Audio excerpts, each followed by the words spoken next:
Welcome to the Common Time Podcast, a show designed to give music educators practical, inspiring ideas for you and your program. Each week, we sit down with world-class educators, composers, and conductors to talk about teaching, leadership, and building programs that thrive without burning yourself out. So whether you're a band, orchestra, or choir director, our goal is simple: to help you grow and stay inspired and remember why you fell in love with teaching music in the first place. This is season 4, and we're diving even deeper. More real conversations, more actionable takeaways, and more voices shaping the future of music education. Let's get into the episode. Our guest today is Eugene Corporon. Welcome, Professor Corporon. Thank you. It's a pleasure to be with you today. We're so excited that you're sharing some time with us today. Professor Corporon really needs no introduction. He is a Regents Professor of Music, coordinator of wind studies, and conductor of the Wind Symphony at the University of North Texas. And that's just a couple of the things that he's done throughout his career. And without further ado, I'm just going to turn it to John and let's just jump into it. Yes. Hi, Great. David. Thank you, Professor. So I'm just going to start off just by asking, as you step into a retirement after an unbelievable career, do you have any moments that kind of rise to the surface first when you think back and reflect on your time and like either on the podium or beyond, or just any thoughts? Yes, that's a tough one. You know, with retirement, I've been getting a lot of congratulations, and I'm not so sure that it shouldn't be condolences, Right. because that's been what my life's been about since I was in junior high school. So, thinking about the 57 years that I've been teaching, Amazing. there's just so many great memories, and I'm finding you're right as you start to think about, well, I've got 19 more rehearsals here at North Texas. I've got 5 Right. more concerts before I leave Denton, and you start thinking about, what do you remember most, and it always comes back to the students and the people I've had the opportunity to work with, and the people I've had the opportunity to learn from. Right. With the death of Robert Reynolds a week ago, all of us have been in this mode of just rethinking that whole experience that each of us along the way have had with him. And that's always been one of the most vivid memories I've had in my junior year in high school when I met him. So, but I also think back, we gave a concert last Thursday night, and it was really memorable. This whole year has been that way. I just happened to have a really great bunch of students this year, like every year, but this seems to be a very special group this year. And so I'm thinking about all of the different ways I can make music with them and set them up in our concerts to be heard, and design programs around their skills and abilities, and play things they like to play. So, but it's mostly the students and the wonderful amount of music I've gotten to work on and work with the composers of those pieces. Right. I play a lot of music of the living, and consequently, I've had the wonderful experience of getting to know so many great composers who make themselves available to all of us, as you guys know. Right. They're so generous with their time and with their willingness to share their ideas and feelings. So it kind of surrounds those things, I guess. Yeah, absolutely. Well, you mentioned your students, and I mean, we know you've shaped literally generations of conductors and educators. And I'm curious, when former students succeed, what do you hope they carry forward most from their time with you? Yeah. First, their individuality. I hope that they don't try to look like me on the podium, for instance, or even, think the same way I do. I hope they learn spontaneity. I hope they learn improvisation. I hope they learn how to deal with people in a way that is kind and helpful. Um, uh, and I hope they take away a lot of knowledge about repertoire. about the importance of our repertoire, and the idea that if we don't have a repertoire, we don't have an ensemble. And they learn a phrase from me right off the bat, which is, you won't find the wind band's future in the orchestra's past. While we play a lot of transcriptions over the years, that's not where our future lies in terms of establishing our. And I guess I picked that up from Robert Reynolds and all of the folks. I don't know if you've been watching, but there have been pictures getting posted. There was a great picture of Painter, Hansberger, Battisti, Reynolds. Yeah, I saw that. All of them together. And those were the people I admired and kept track of starting very early. And what they were playing was a big reason for doing that, figuring out, boy, if all four of those folks, or five of them, played a certain piece that I didn't know, I thought, I better get on this, So, I guess those would be the main things. Yeah. So the band program at UNT is a global model for wind band excellence. So what were the earliest intentional decisions that you made that helped create that culture? Well, I brought certain things with me from other jobs that I'd had that seemed to be successful. So some of what we did right off the bat was just based on things that I had done, say at Cincinnati or at Michigan State or at Northern Colorado or at Wisconsin that seemed to work. But every situation's different. And when I came here, I was well aware of the fame of the 1 o'clock lab band. It's absolutely amazing program, the jazz program here, vocal and instrumental. And I thought to myself, maybe they are doing things a certain way that helps to get the word out about their program. So I modeled some of what I was doing after the jazz studies program, just their outreach. They were recording as well and saw the value in that.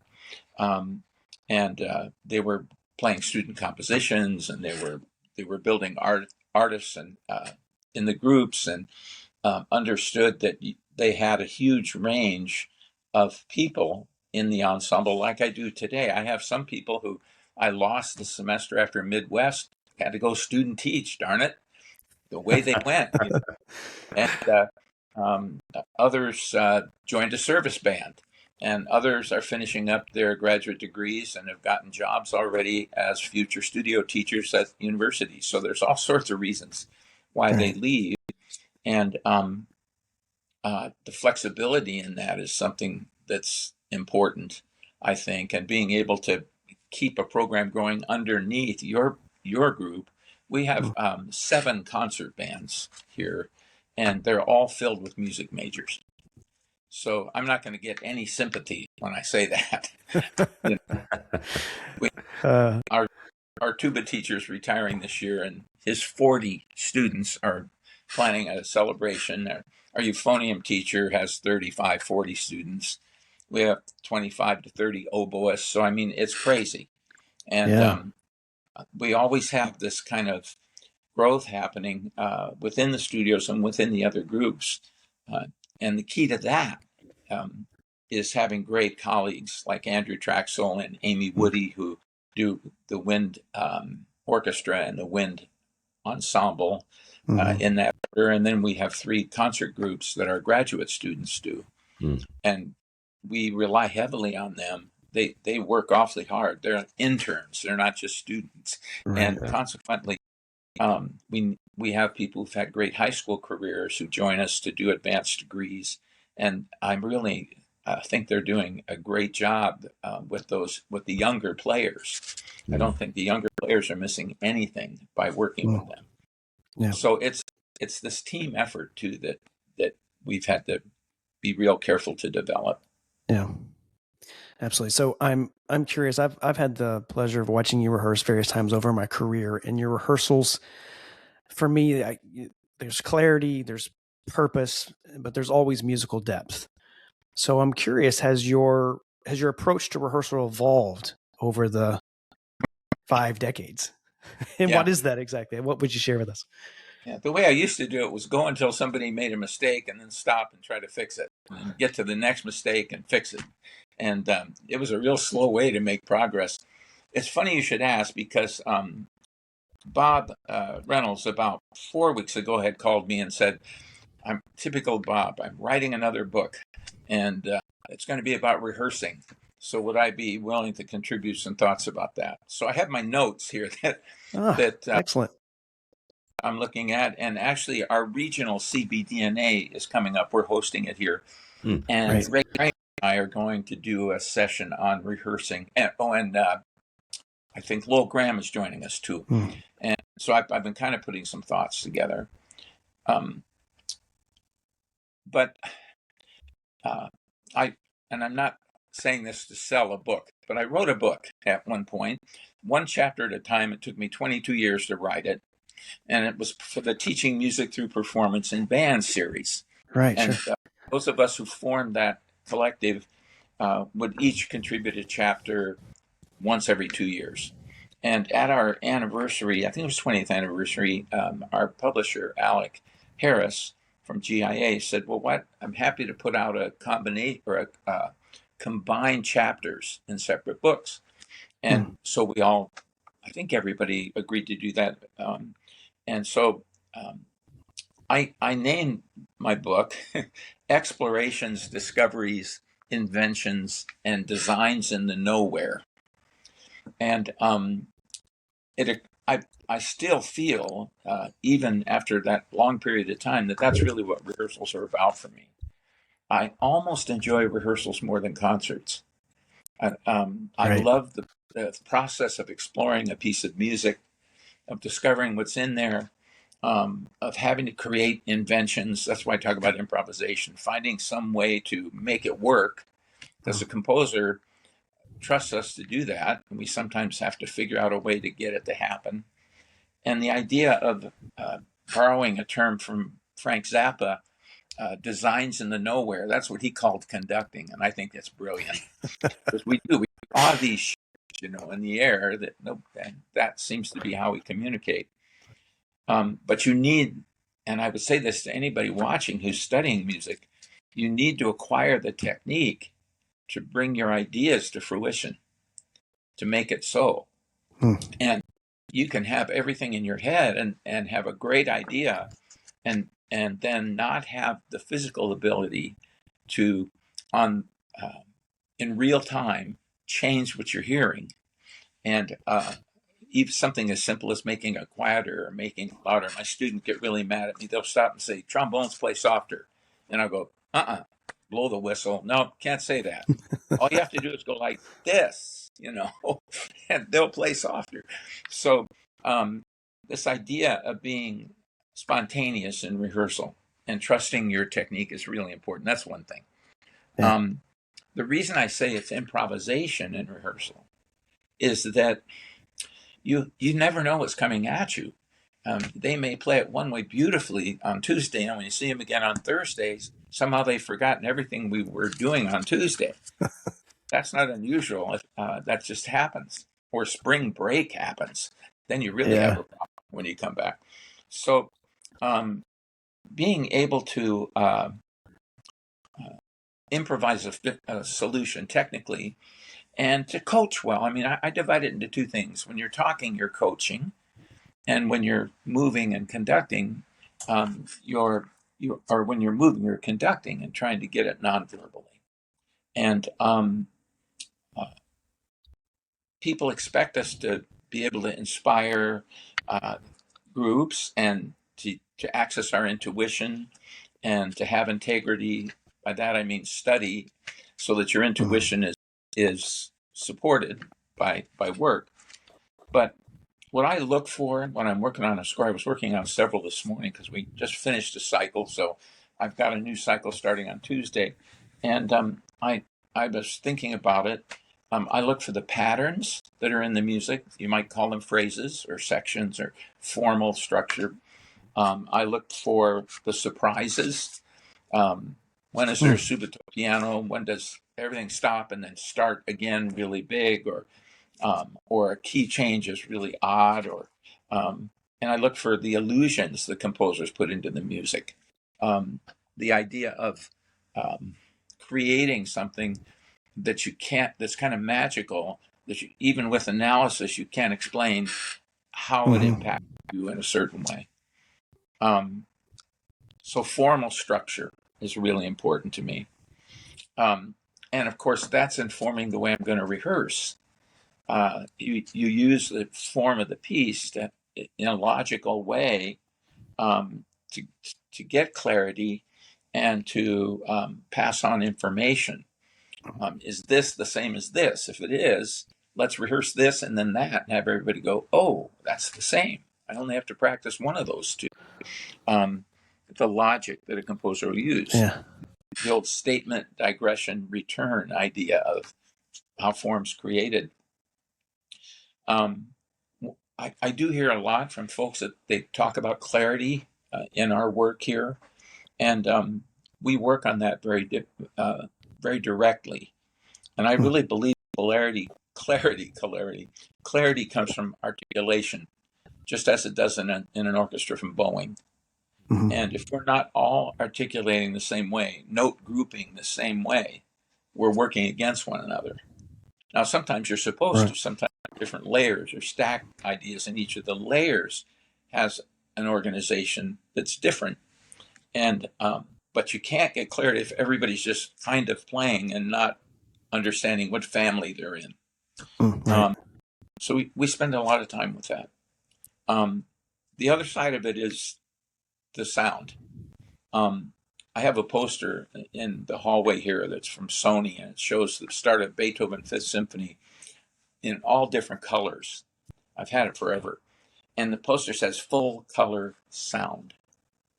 And that's what I'm after all the time. If I can't hear that low flute or that English horn or a bass clarinet in the upper register, or I start working to find a way to expose the colors. And for me, it's the idea, I call it a timbral modifier. It's not the weak timbre, it's the timbre hardest to hear. And composers present us with those problems all the time. And I use a simple approach of anytime I'm looking at a dynamic in the range of forte, depending on the timbral qualifier.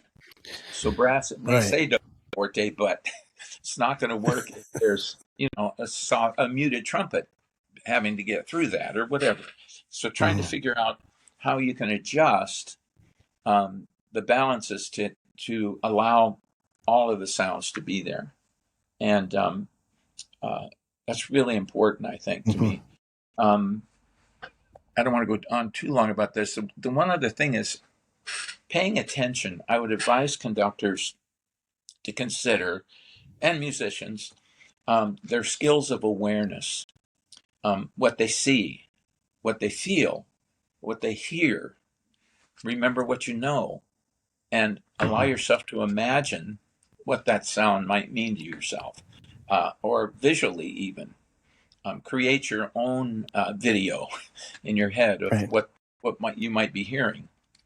But this idea of, and that's a very Green thing, the inner game of music, those skills he talks about so well in his book.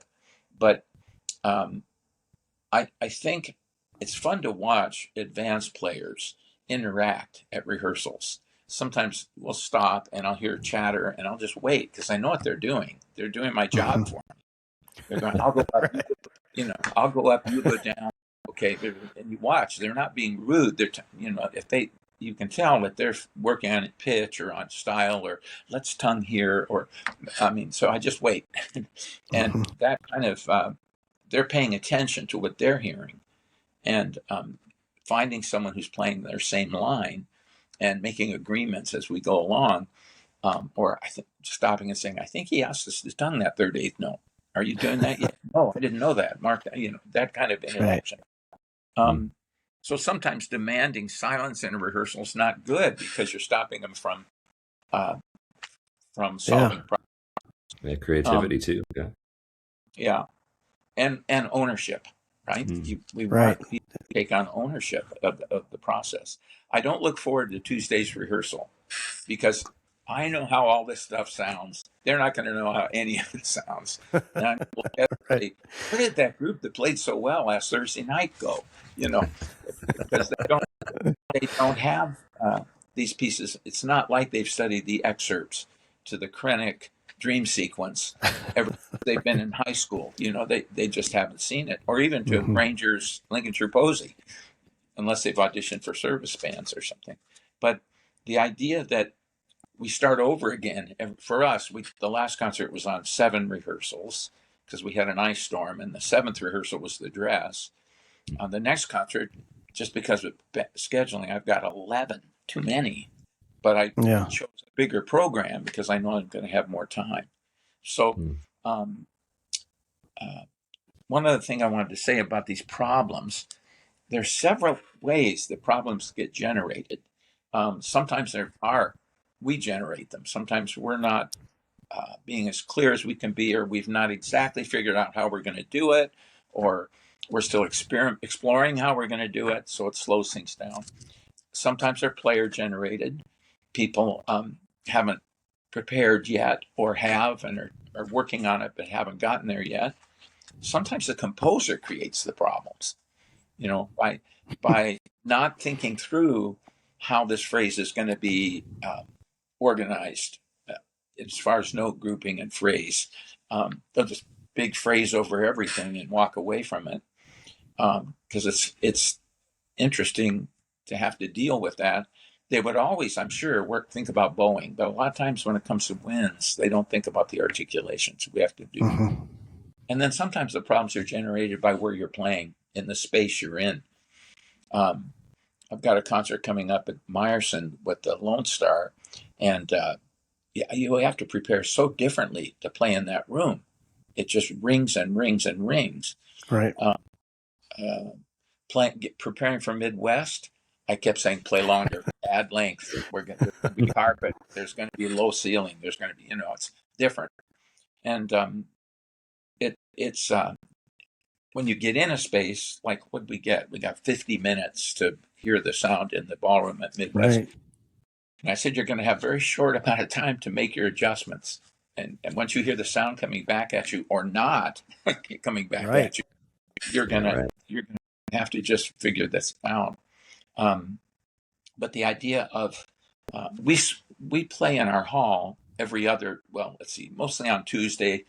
We switch with the wind orchestra because we rehearse at the same time. So they're in there on Thursday, we're in there on Tuesday. The week of a concert, you get both days.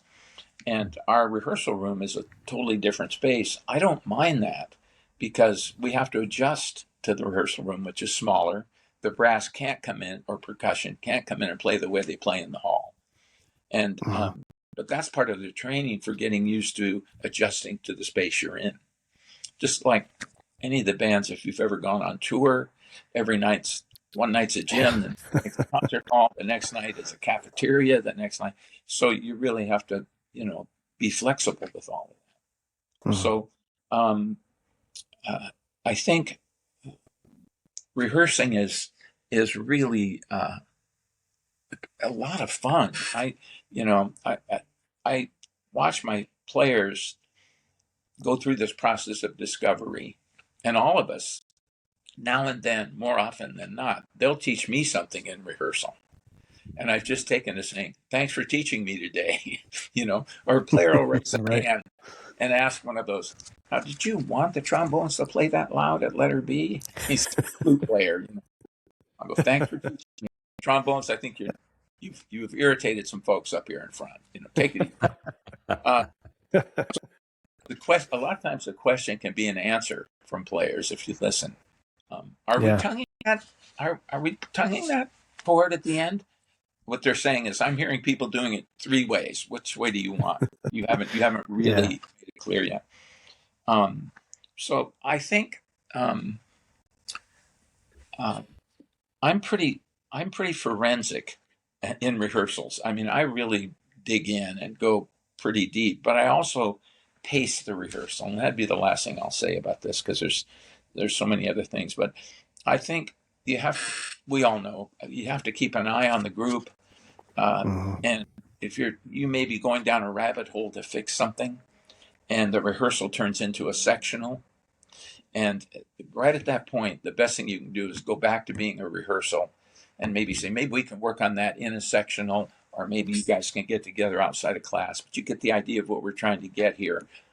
I'm seeing people in back starting to look very frustrated. So we're gonna play something now. Yeah. And I think the pacing of your rehearsal you have to be in charge of that. I record every rehearsal, and I listen to it at least 3 times before I go back to the next rehearsal. Not so much to learn the piece, but to hear myself teach and to see how effective my teaching is being with my group. Are they picking it up? Am I saying it clearly? Am I the problem? Is there a better way to put this? They still, I know they're working hard to get it, but they're not getting it. So maybe I'm the one creating the barrier. So it helps me listen to how the group is learning, and give me an approach for the next rehearsal. Right. You guys use these things all the time. Post-it notes, yes, all the time. Yeah. I should have invested in these. I was going to say we should all have stock in that. Right? It's a great way. I used to make lists. Well, the list is over here and the score is over here. So when I'm listening on tape, I'll go, ooh, pitch, flute, and English horn. And I'll just say that, stick it on the problem. And it's a great feeling, to get there, check it, tear it off, wad it up, and throw it on the stand. You end up with a pile of yellow things, or not. If you don't get to everything, right, fill in the score, and you think, oh, I just didn't get to that. I'll do it next time. Yeah. But anything that can keep you organized in terms of your. That's also such helpful information. Yeah. So in today's fast moving educational landscape, what core values do you believe must remain as non-negotiables in the ensemble teaching setting? Yeah. In some places, I think large ensembles, are under attack. And I don't mean that in a paranoid way, but we're an old model. I've heard that from people in university settings, not here at our school, but you hear it now and then at NASM meetings, where, oh yeah, we're going to go to all chamber music. That'll be great. And I think to myself, well, if I don't have pieces on the stand that have chamber music in them, I'm doing a bad job of picking my programs. We work on chamber music all the time, because a great piece will not have everybody playing all the time. And right. So I think I don't think we need to be defensive. I think in the early years, right after World War II, when bands were working really hard to commission pieces, and you had Ravelli at Michigan asking for pieces, Painter at Northwestern asking, Fred Fennell asking, my gosh, you had Austin Boudreau commission 150 pieces or something. I mean, they were acknowledging that we needed to build a repertoire, and we needed to ask the best composers that we could afford. And sometimes you didn't have to pay them even. Fred was able to get things written sometimes for free, so was Boudreau. Just the promise of the Michigan band playing something was enough to interest a composer in writing. And of course, as those jobs got handed off to other people who've done wonderful work. So I think we've made a huge amount of progress in terms of getting the finest composers of our day to write for us, and to encourage their students to write for us. It's no longer the kiss of death if you write a band piece. It used to be, if you write a band piece, right, your composition career is over. Don't do it. It's better to write an orchestra piece that nobody plays, or gets played once at a children's concert somewhere, and put away than to get 100 performances of your work if it's a good piece of work. So I think uh, we need to keep selling ourselves in a sense to our colleagues, to our administrators, to our principals, to our deans, to our, that what we're doing here is not just providing an unbelievable cultural entertainment at the football game or the basketball game or the volleyball game, which we have to do here, and we do it well. But we also feel that we can help. We'll be happy to play at commencement if you let us play one special number, or we'll be, if we can get out in public around the campus and play things that have the um,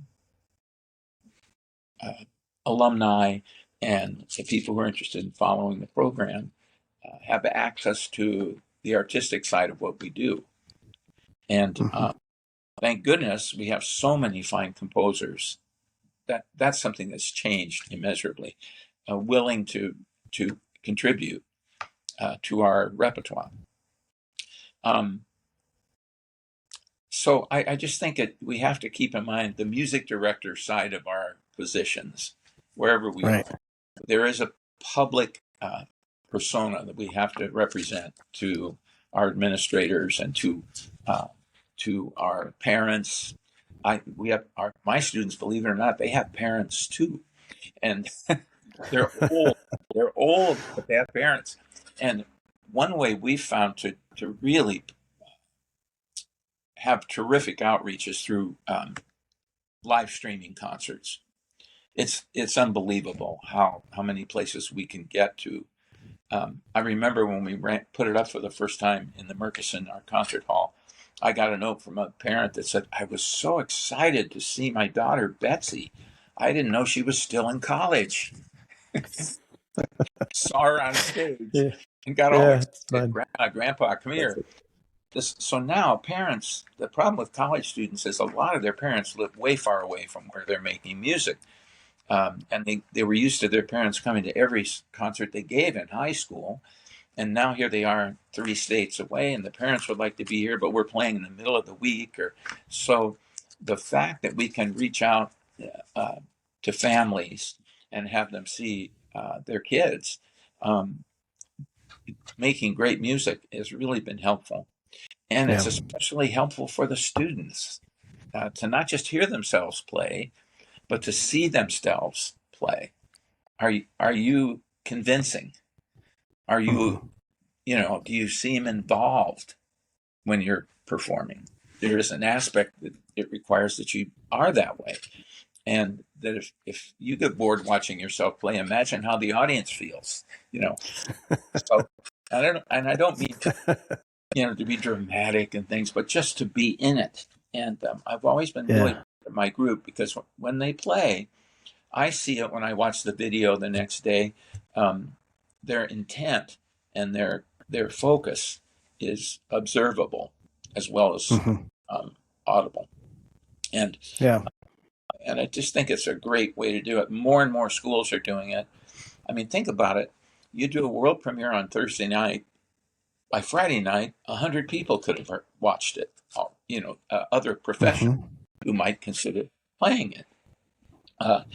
It's such a quick way, rather than, hey, I heard you played. Could you send me a cassette? And a month later, you get a cassette, of the performance, if they can find someone who had it. I mean, the technology is so amazing. We can be there as it happens, or we can, get it the next day if someone sends it, if the composer sends it, or other folks make it available. And that's another way to get the word out, probably the best way, I think. And one thing I really miss in college teaching is we don't have music parent groups. When I taught high school, I had more people in the Music Parent Association than we had in the PTA. So they were a real influential body, the orchestra and band parents, with helping us when we needed support with the administration. It was really nice, or with whatever fundraising or uniforms or all the things they're willing to do for us. it's really helpful to have that kind of Yeah. support group, I guess, and have access to them still. Mhm. Yeah. So I'm thinking about, I'm just kind of looking back and thinking about your career, and from my perspective, I think you have balanced elite performance with deep mentorship.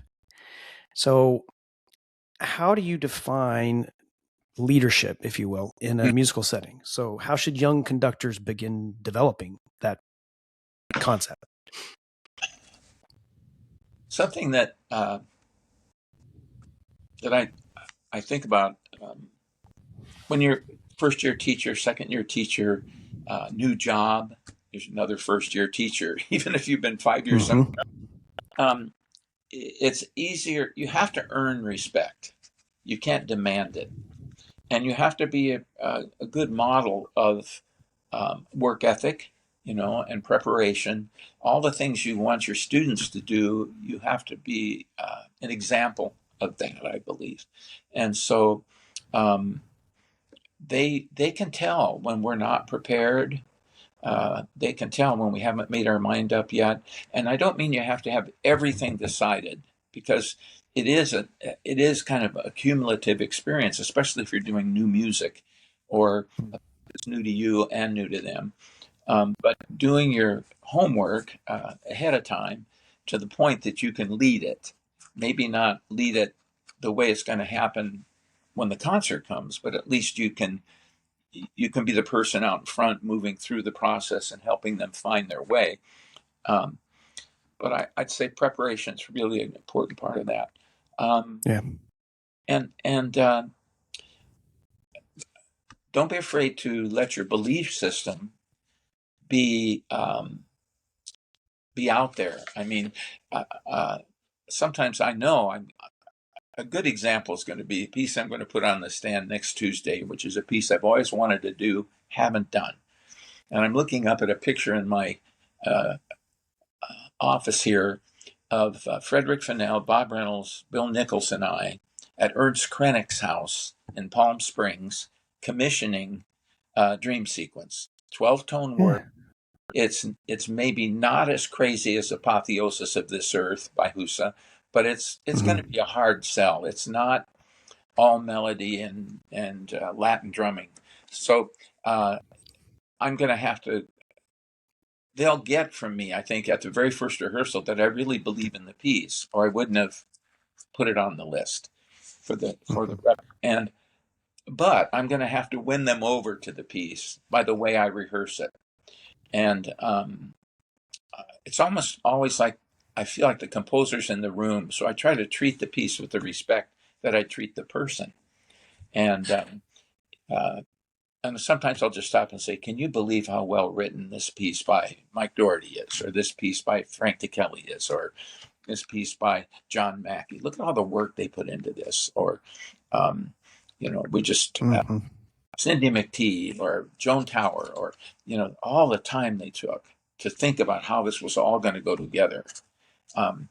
So we at least need to get to a point where we're doing justice to all of their work before we even can make a decision about the quality or the importance of the piece. And we become the advocate, for the composer, where their only hope is the ensemble.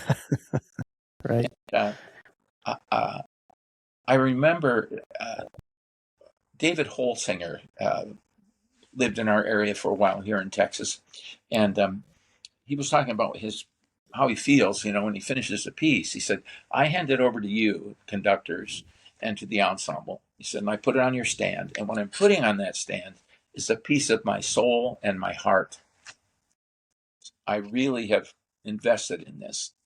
And you may think that's so, but when you hear it, or you may wonder, but that's the responsibility you're taking on, is to do your best to realize what they Right. heard in their head, and imagined, and their creative spirit that brought it into being." So I always I thought that was a really interesting thing for him to say, and I always take that responsibility very seriously.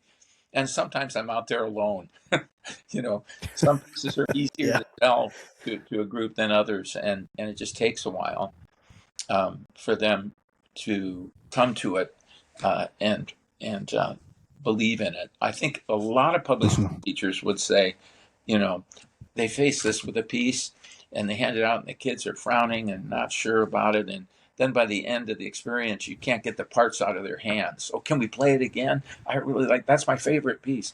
So they go, all of our players go through a real transition with the music. There are those pieces that bam, hit you right away, you know, but there are also those that you have to kind of invest in to find the value.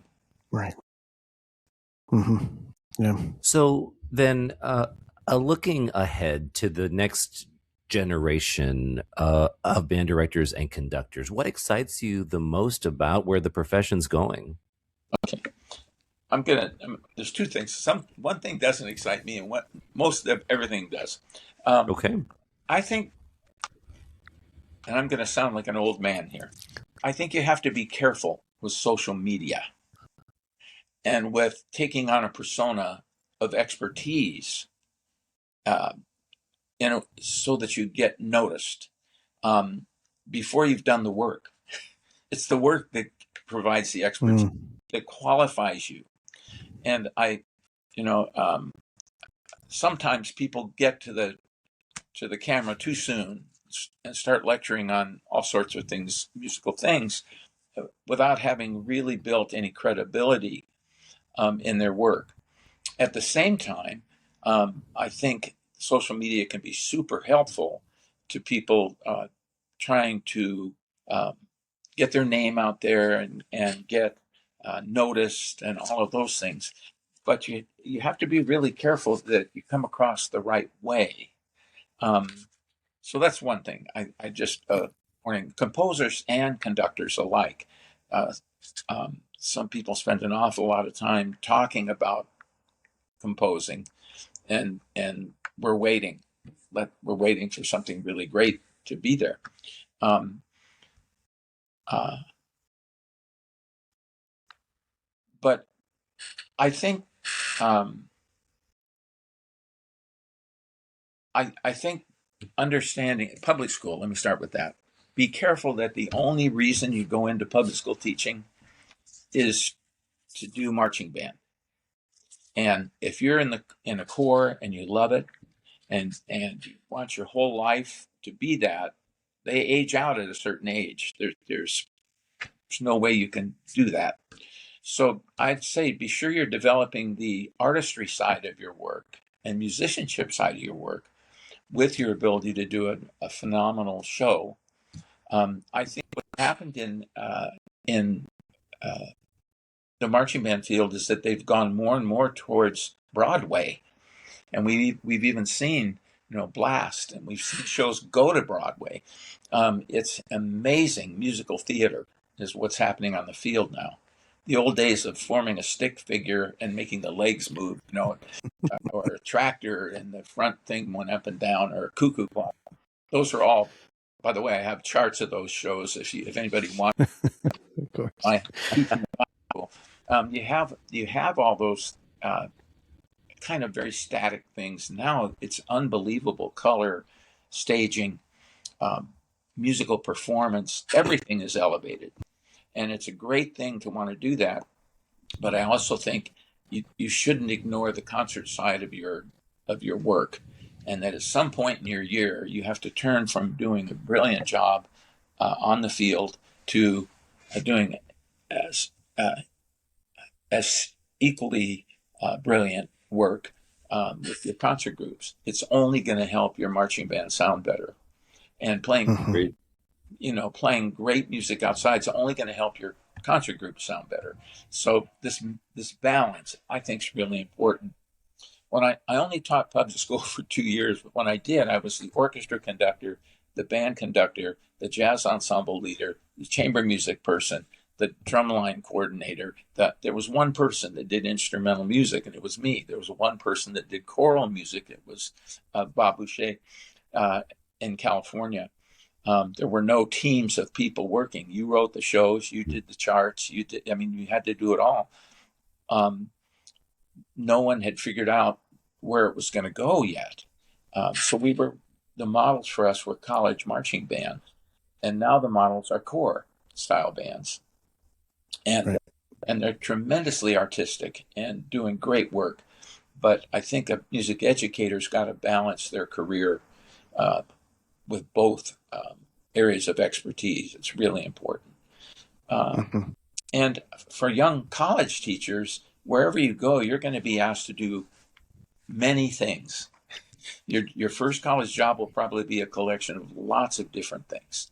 And the specialization that, say, we do came after years of honing in on a specialization. My first college job, I taught the percussion ensemble, percussion methods, 2 concert bands, the jazz ensemble, woodwind chamber music, 20 clarinet students, and that was every semester. So, and it was busy, and I was going to school working on my master's degree in the evenings. So and players still go out. Well, you play the clarinet? Well, you do clarinet students, do the second band. How about music ed? Do you have that background? And, a lot of times universities that don't have, and colleges that don't have a lot of faculty, ask their faculty to take on many different areas of expertise. So anything you can do in your preparation in college to broaden your abilities and have more than one thing to do, as opposed to I'm just going to conduct a concert band. That's going to be my career. Now, eventually, maybe. But right now, we're going to ask you to do lots more things because there's only 7 of us on this college faculty, or 10 of us that are full time.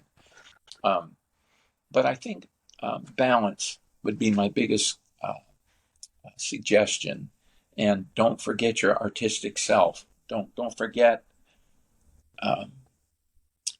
how it feels to play your instrument. You're going to ask other people to play well. It's important that you can play well. And I think sometimes in college, it's easy to try and not play. Well, playing's bad for my playing. There can be a kind of and everybody I know on our faculty who I went to school with played in everything. I mean, we demanded to play in everything, and rather than let's see what I can get out of. I think you have a very short time in college to build your chops. 4 years, that's it. Maybe you go 5. If you don't go on to do a master's in performance or on your instrument, that's not a lot of time to build the musicianship you need to rely on for the next 57 years of your career.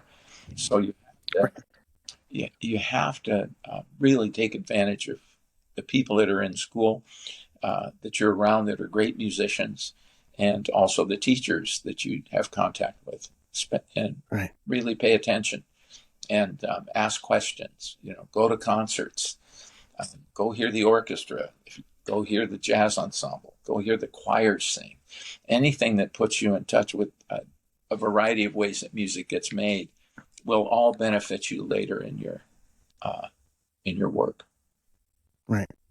You covered some of this, but maybe we can expand it a little bit. If you could offer one guiding principle to educators that are just entering the field, something that sustains both excellence but also humanity, what would that look like for you? Well, first and foremost, remember the people you're working with are humans, and there's this. When we're working with a group and they're not sounding the way we want them to sound, in the space that we're between you and them, they're offering pretty openly their heart and their soul. And you can wound them if you're not careful. Fear, anger, sarcasm, those kinds of things really don't draw the best work out of people. It might make it quieter in the room, but it doesn't necessarily mean they're feeling the value of music. Tim Galway, the author of The Inner Game of Tennis, and all of those inner game books, Inner Game of Skiing, golf. When I was working with Barry Green and we were working on the Inner Game videos and lectures we were giving together, there was an interview that we had of Tim Galway, and he said, I had piano lessons when I was a kid, and he said I dropped out pretty early, and he said it always made me think that, and this was brilliant, that the teaching of music should be more musical. And it just burned into my brain, that the other thing about it that I think is really important is something Jamie Aebersold said once. He said, "Have you heard the saying? You can lead a horse to water, but you can't make them drink." And he was lecturing, and everybody kind of nodded. And he said, "Well, a teacher's job is to lead them to the water and make them thirsty." And I thought that was another really good piece of advice. Yeah. In other words, that's fantastic. Right, in a way, you can't teach anybody anything really. I mean, I believe people teach themselves, but with great guidance. And I always offer this: who taught you how to ride a bike? You did. Somebody ran alongside of you for a while and held you up, but at one point they let go of you, and you balanced it and learned to ride it. Who taught you how to drive? You did. Walk? You did. But there's somebody there holding your hands when you're a little baby and making sure you don't fall and hit your head. So that's kind of our role, I think, teacher's role, is to be there as a guide, a facilitator, a supportive person, and think the best of people. I assume people want to get better, especially in music. I mean, if you're not passionate about doing it, you're not going to be very happy doing it, because it's a lot of work. And the best advice I could give somebody is, if you're not passionate about your discipline, find one that you are passionate about, because there's a lot of work involved in anything you decide to do that, or you want to do good work. And I think remaining teachable, keep learning, go to music educator conferences, listen to the lectures, take notes,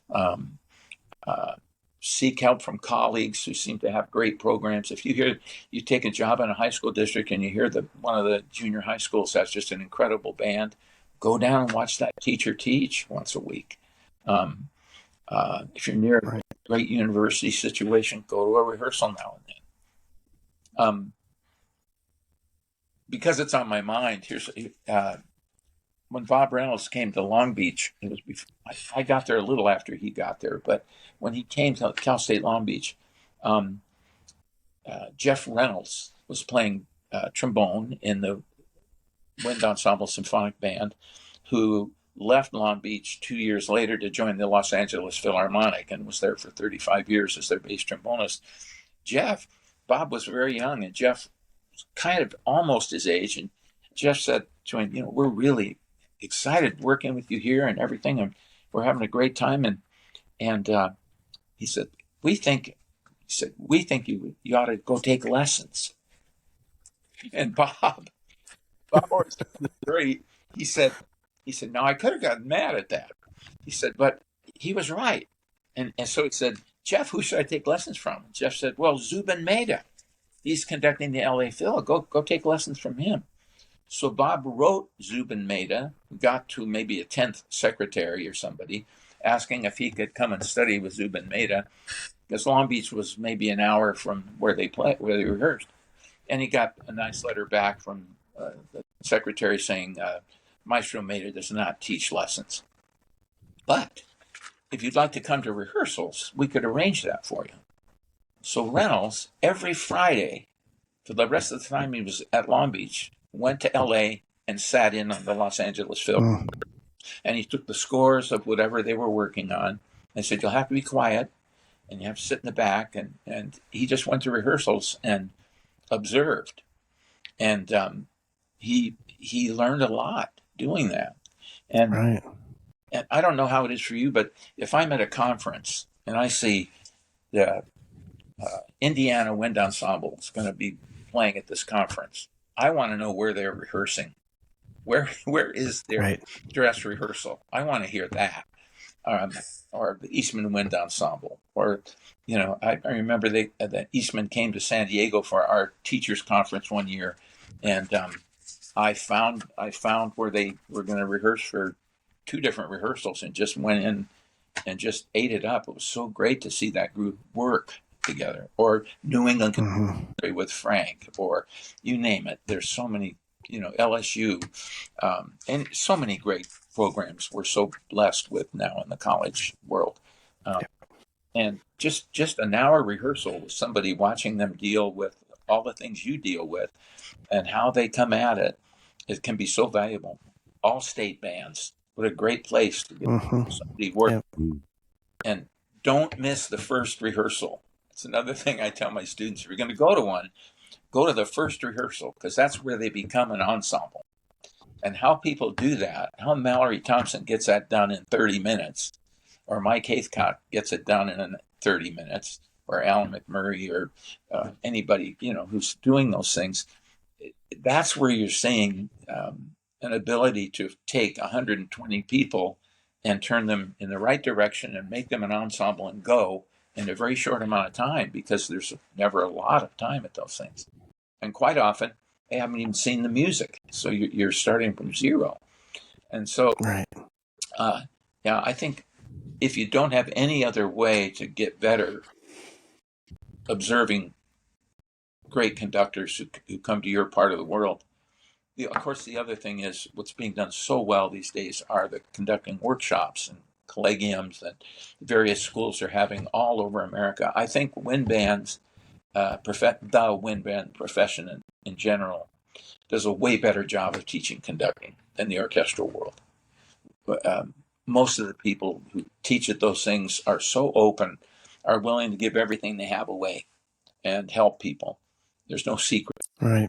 And you can find one at a university near you, or within your state, that's probably first rate in every state that in the United States. Yeah. Yeah, absolutely. This is incredible to hear your perspective on all of these topics. We appreciate it very much. So, Professor, now's the time where we ask all of our guests a couple standing questions. And so I'll take the first one. Okay. Do you have a soapbox topic? And it can be about music, about life, about golf, I mean, anything. Do you have any soapbox topics?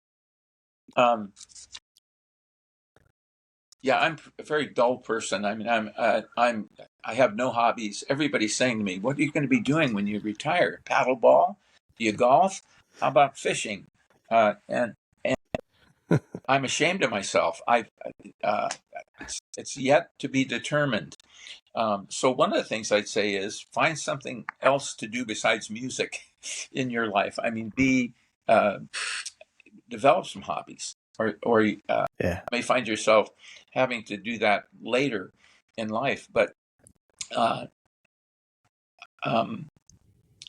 think, I'm pretty positive about our profession and about the people in it. And I think just giving yourself time to be away from it as well, with whatever, even if it's just catch up on your favorite TV series, or have a dog, and have several dogs. I have several dogs. They take my time when I'm home. And I think that there's nothing that angers me, or gets me going about our profession and about teaching, because I just have such respect for people who decide to teach. And I've watched teachers, even teaching younger kids, take their own money and go buy art materials for their classes, and weekly spend $100 a week to have the supplies they need to teach kindergarten. And music teachers who are, putting their own money on the line to buy a piece so that they have something to play. I mean, I guess I would say, I would hope that our society would at some point begin to value teachers as fully professional people that are every bit as important as your doctor, your dentist, your you know plumber. I mean, just understanding what a calling teaching is, and and what it takes to really be committed as a teacher, both financially and emotionally and intellectually. I think we just need to keep working to build the reputation of teachers and thinking of them as fully professional. Couldn't agree more there. I was going to say, couldn't agree with that more. So my question is, Professor Corporon, is there a particular book or books that have inspired you in your journey? And there could be a lot of them, but pick one or two. God, what would it be? I'm looking at about 200 books here. Where would I say? There are a couple. I would recommend James Jordan's The Musician's Soul. An incredible book. It's a good book. Deal with how he's a choral conductor, but how to work with people in a positive and meaningful way. I'd also recommend Bruno Walter's book Of Music and Music Making. It's another person who was a very genuine human with the groups he worked with as a conductor. I like, for somebody who's not sure about their listening, there's a great book by Aaron Copland called What to Listen For in Music.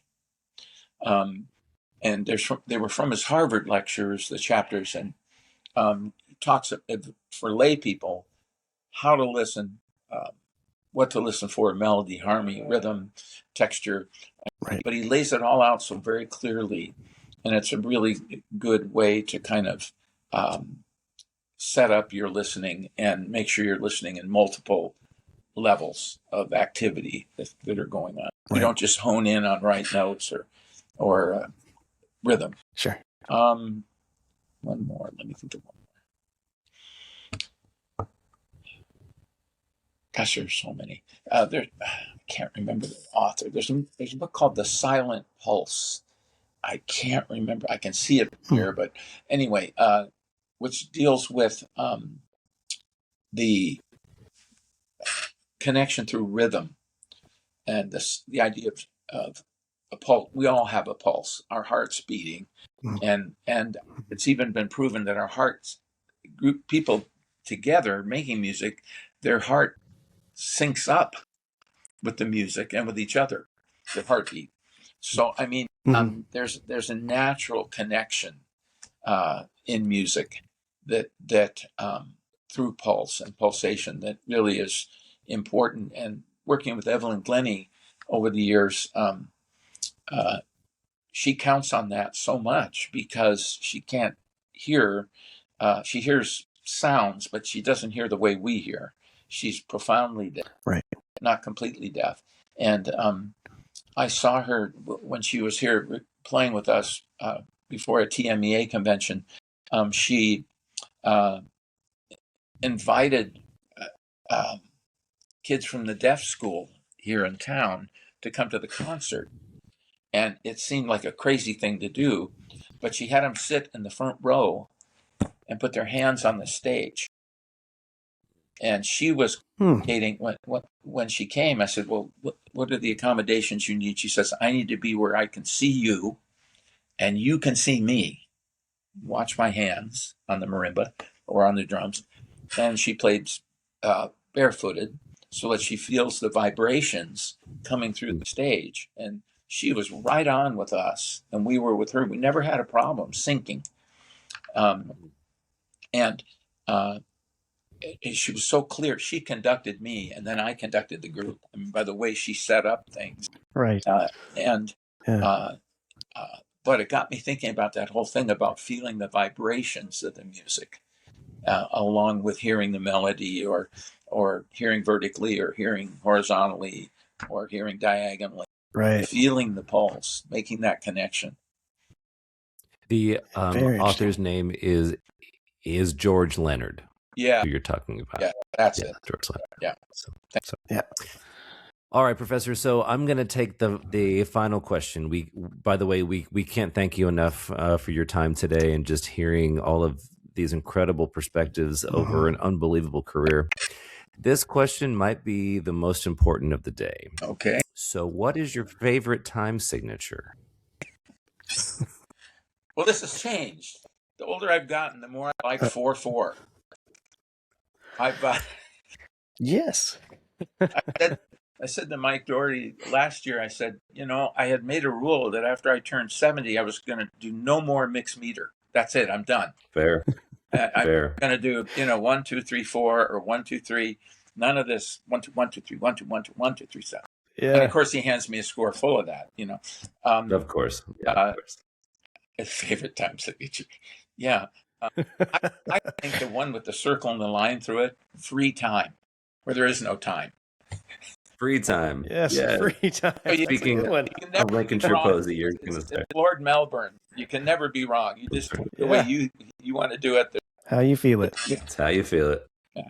That's fantastic. Well, we here at the Common Time podcast obviously think 4/4 is a great answer. So, but Professor, it has been such a wonderful, just sitting here and listening to you and all the perspectives that you provided, and we're thankful. We're thankful for you, and we just want to honor you for everything that you've given to all of us that are listening, and all of the students and performers that are out there that are your students. We're kind of all part of that, even though we may not have been at school with you. Well, I've got this perspective I'll share with you. Last thing I'll share with you here, and it's this, because right now I'm hearing a lot of people saying thank you, and I feel kind of this way. Taking credit for the work of my past ensembles feels like having someone compliment you on a new car you just bought. You didn't build it. You just had the good fortune to be in a position to invest in it. And it's hard to accept the idea that this was, well, it's just not true. One person doesn't make this happen. It's the collective spirit that's part of what we do. And it's one of the reasons we love to do it, because it's about people and working with enthusiastic people. I'm going to miss being around young people every day, who are on the way up and through their careers. And that's going to be one of the biggest changes, because you draw energy from that, and you get help, with when you think, oh, I'm tired, and you look at everybody and, man, they're not tired. Let's go. And so the idea that their spirits have supported me all these years, it really is a collective profession, and I think we're fortunate to be working with young musicians who are still positive about what they're doing, and looking to their careers, and facilitating that in any way you can is a great way to spend your life's energy, so to speak. I really appreciate you having me on, and absolutely, anybody who's been listening, I hope you're having a great year and finding interesting things to play and do with your music. And that's a wrap on today's episode. Thanks for spending part of your day with us on the Common Time Podcast. If today's conversation gave you something to think about or something to try with your students, we'd love for you to share this episode with a colleague. And you can also follow us on social media for episode clips, behind-the-scenes content, and updates to our upcoming guests. And if you haven't already, please be sure to subscribe so that you never miss an episode. Until next time, keep making music and keep making a difference.